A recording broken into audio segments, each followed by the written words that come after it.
The Communist Party of China commenced its annual National People's Congress today.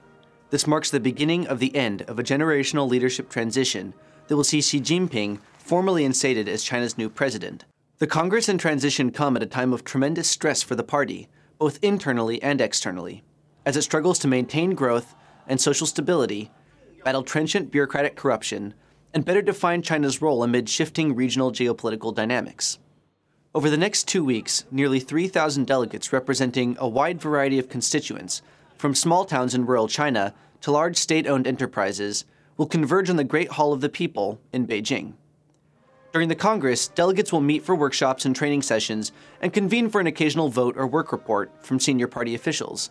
But for the most part, the Congress is ceremonial. It serves as a rubber stamp on policies and decisions that have already been made in the upper echelons of party leadership.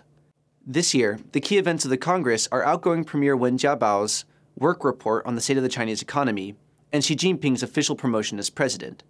The Premier's annual work report is notable more than anything for its predictability. This year, as was widely anticipated, Wen Jiabao announced a 2013 GDP growth target of 7.5% and a 3.5% inflation target. Also as expected, he stressed the general themes of growth with stability, prudent monetary policy, and proactive fiscal policy. In other words, the party does not plan to radically change course in 2013. In the short term, this seems like a sound approach, given the immense risks large-scale economic reform and restructuring would pose to social stability. But this same caution brings its own problems.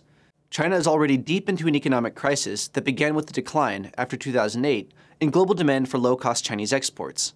So far, Beijing has prevented the economic crisis from snowballing into a social and political one by injecting trillions of yuan in credit into sectors like transport infrastructure and real estate, which don't depend on external consumer markets.